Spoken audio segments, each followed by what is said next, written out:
You don't need a professional studio to capture professional looking video. Whether you want to capture a short video to congratulate your team on a recent win, record a short how-to video as part of a staff training, or record a short tips video for your social media, I'm going to share 5 essentials you need to capture great looking video. My name's Laura, and I help professionals like you develop their communication and media skills so you can build stronger connections and make a bigger impact in your career or business.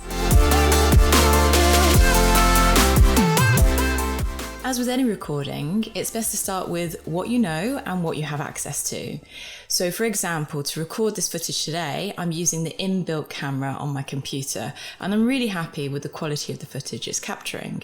If I didn't have this as an option, or I wasn't happy with the quality of the footage, then I could use a plug-in webcam as an alternative.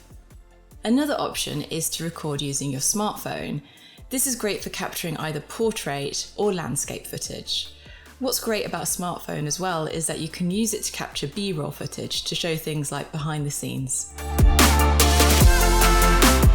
Now that you've chosen your camera, the next thing to think about is stabilizing your camera. So for this recording today, I'm actually using an adjustable desk so I can adjust the level of my camera to frame as I want, but I could improvise using books or my bookshelf to position my laptop in this case. For recording using a smartphone, you can use a stand and a grip to stabilize your phone. Alternatively, if you don't have this, you can use a sturdy bottle and an elastic band as your stabilizer.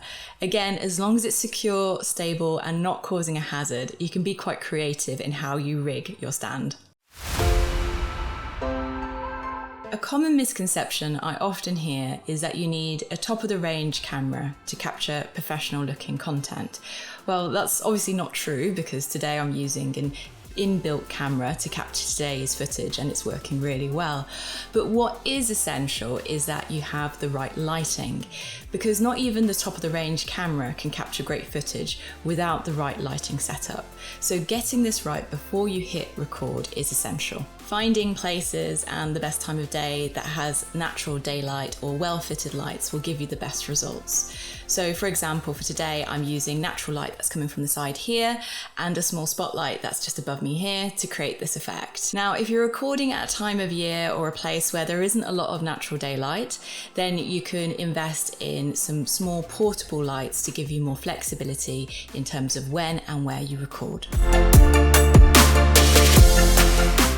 For this video, I'm using a plug-in microphone that you can see here, which I can maneuver around and position closer to me as needed. The shorter the distance between me and the microphone, the better the quality of the audio, as this prevents sound from bouncing and creating an echo effect. Now, this is why I'm not using the built-in microphone in my computer, because this is positioned actually behind my camera, and so there's quite a distance between me and the microphone. It doesn't capture the best audio, so this is the best option for me, and I'm really happy with the audio quality it's capturing. If you don't have a plug-in microphone for your computer or your smartphone, if you're recording on that device, then you can compromise and use plug-in earphones or even Bluetooth earphones. There are some drawbacks to these, of course, that you're compromising on the look, and with Bluetooth earphones, you obviously need to make sure they're charged properly and check the connection before you use them. However, I think these drawbacks are still worth it, providing that you're capturing great audio so your audience can clearly hear you.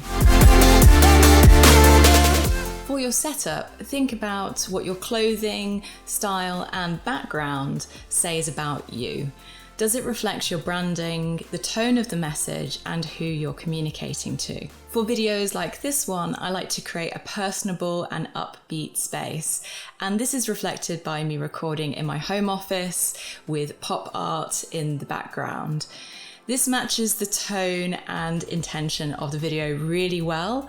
However, if I was recording a different video, let's say an internal video for staff reporting annual results, I would opt to go for a plain background to reflect the seriousness of the video and the message. If you found this video helpful, be sure to hit the like button and subscribe to stay up to date with the latest tips on communicating effectively, both on and off camera.